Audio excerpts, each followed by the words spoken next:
दोस्तों, आप सभी का स्वागत है मेरे चैनल भारतीय ज्ञान में। आज की कहानी का शीर्षक है समर्पण। किसी वन में एक शेर रहता था। उस शेर के 3 सेवक थे, चीता, कौवा और सियार। एक दिन वे तीनों शेर के पास ही बैठे थे कि उन्हें एक ऊंट जंगल में भटकते हुए दिखाई दिया। वह अपने साथियों से बिछड़ गया था।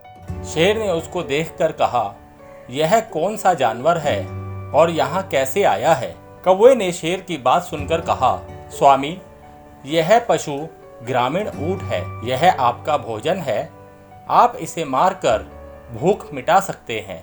शेर ने कहा, मैं घर आए मेहमान को नहीं मारता। घर आए शत्रु को भी कभी नहीं मारना चाहिए। यदि कोई ऐसा करता है तो वह पाप का भागी होता है।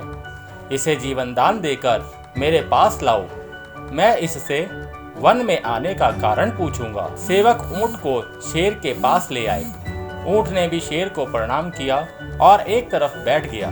शेर के पूछने पर उसने अपनी दुख भरी कहानी सुनाकर कहा कि स्वामी, मैं किसी गांव में रहता हूं, परंतु घास चरने के लिए अपने साथियों के साथ इस जंगल में आ गया था। गलती से अपने साथियों से बिछड़कर रास्ता भूल गया हूँ।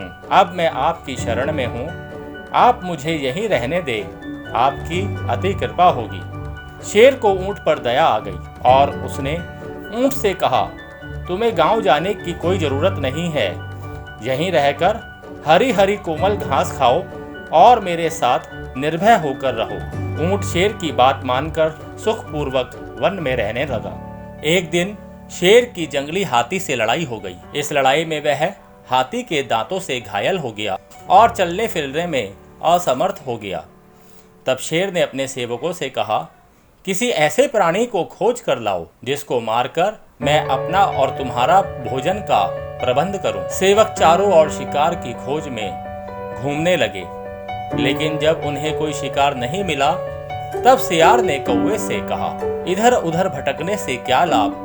ऊंट को ही अपना क्यों ना भोजन बनाया जाए। तब कौवे ने कहा, कह तो तुम ठीक रहे हो, पर स्वामी उसे अभय दान दे चुके हैं, इसलिए वह वध के योग्य नहीं है। सियार ने शेर के पास जाकर कहा, स्वामी, हमने सारे जंगल में घूम घूम कर शिकार को बहुत ढूंढा, पर हमें कोई जानवर नहीं मिला। हम सब भूखे हैं और आपको भी भोजन चाहिए। यदि आपकी आज्ञा हो तो ऊंट के मांस का भोजन किया जाए। यह सुनकर शेर गुस्से में बोला, तू पापी और नीच है। तुझे धिक्कार है। जिसे जीवन दान दिया है उसे ही मार डालो। नहीं, ऐसा नहीं हो सकता। फिर सियार ने कहा, आपने ऊंट को अभय दान दिया है, इसलिए यदि आप उसे मारेंगे तो आपको पाप लगेगा। यदि वह भोजन के रूप में स्वयं को अपने आप समर्पण कर दे, तब तो पाप नहीं लगेगा। यदि ऐसा ना हो तो हम सब में से किसी एक को मार दीजिएगा। यदि हमारे प्राण आपके काम ना आए तो यह जीवन का क्या लाभ?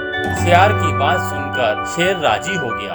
उधर सियार ने अपने साथियों से जाकर कहा, हमारे स्वामी की दशा चिंताजनक है। अगर वह मर गए तो हमारी रक्षा करने वाला कोई नहीं बचेगा। अतः हम सभी को स्वामी की भूख मिटाने के लिए स्वयं को समर्पित कर देना चाहिए, परंतु मृत्यु के भय से कोई भी इस बात के लिए तैयार न हो। फिर सभी ने मिलकर ऊंट को फंसाने की एक योजना बनाई। सभी एकमत होकर शेर के पास गए। शेर ने पूछा, कोई शिकार मिला? तब कौवे ने कहा, स्वामी, बहुत खोजा पर कोई नहीं मिला, इसलिए मैं स्वयं को ही समर्पित करता हूँ। मेरा भोजन करके आप अपनी रक्षा करें ताकि मुझे स्वर्ग की प्राप्ति हो। सियार ने कौवे की बात काटकर कहा, तुम शरीर से बहुत छोटे हो।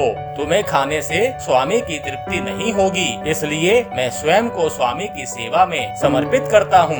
यह सुनकर चीता बोला, तुम भी छोटे हो और फिर तुम्हारे नाखून हथियार की तरह हैं। तुम स्वामी के खाने योग्य नहीं हो। तुम भी पीछे हटो।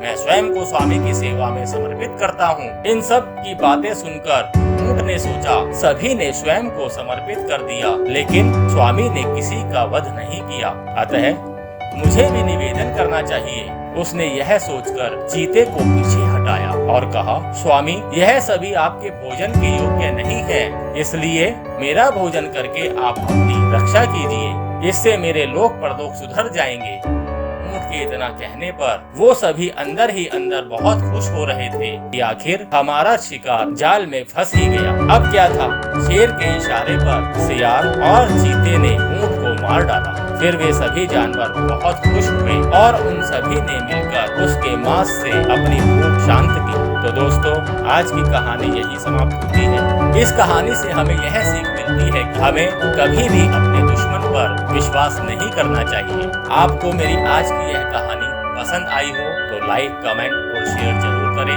आगे भी इस प्रकार की ज्ञानवर्धक व रोचक कहानियाँ सुनने के लिए मेरे इस चैनल को सब्सक्राइब करें और नई वीडियो की नोटिफिकेशन को जल्द से जल्द पाने के लिए बेल आइकन प्रेस करें। थैंक यू, धन्यवाद।